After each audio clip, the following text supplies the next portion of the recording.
My name is Bilbo Baggins, and today we start another adventure. Let's get started.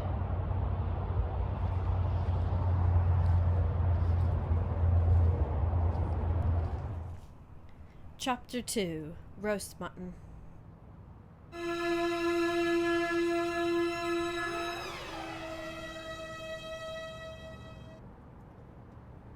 Up jumped Bilbo, and putting on his dressing gown, went into the dining room.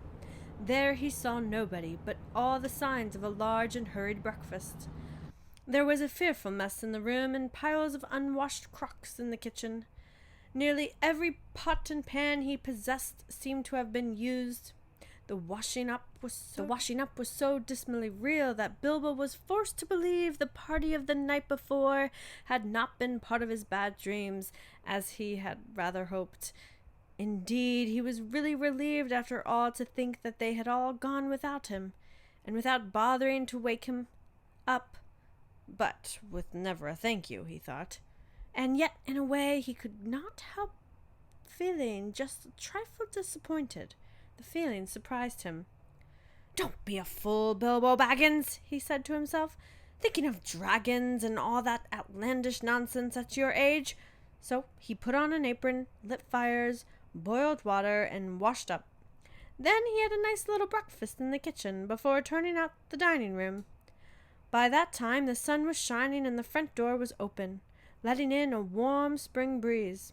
Bilbo began to whistle loudly.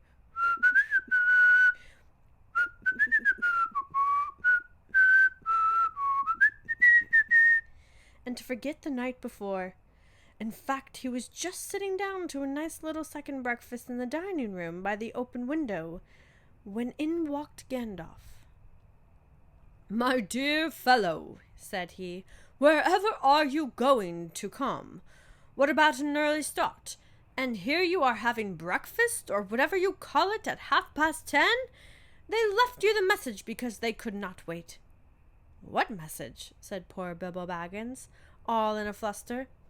"Great elephants!" said Gandalf. "You are not at all yourself this morning. You have never dusted the mantelpiece." "What's that got to do with it? I haven't had enough to do with washing up for 14.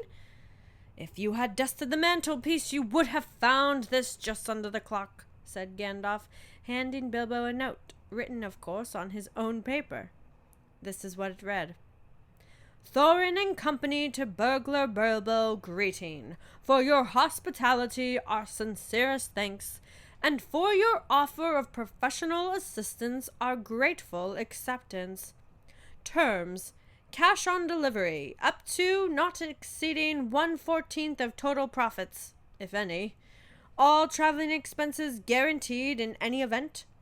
Funeral expenses to be defrayed by us or our representatives, if occasion arises and the matter is not otherwise arranged for.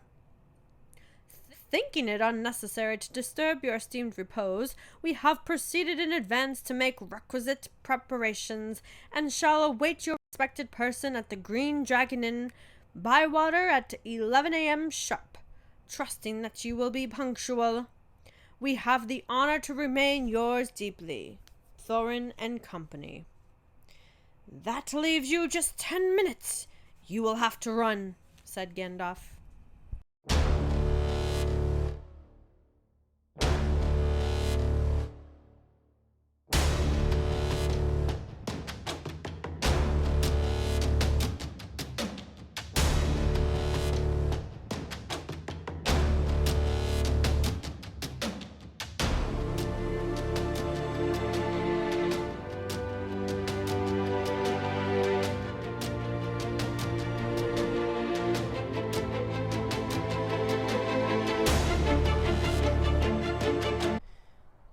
What is it? What do I hear in the distance, beyond that river? I must go take a deeper look. Shh, I mustn't disturb them. Maybe by chance I could grab that little coin bag. But do not say a word. It's known that these giants will eat anything, even me, Hobbit. Page 36. Bert and Tom went off to a barrel. William was having another drink. Then Bilbo plucked up courage and put on his little hand in William's enormous pocket. There was a purse in it, as big as a bag to Bilbo. "Ha!" thought he, warming to his new work as he lifted carefully out. "This is a beginning." It was Troll's purse. Trolls' purses are the mischief, and this was no exception. "Are you?" it squeaked as it left the pocket, and William turned around and once and grabbed Bilbo by the neck before he could duck behind the tree.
Oh, well, am I thankful for getting out of that one alive.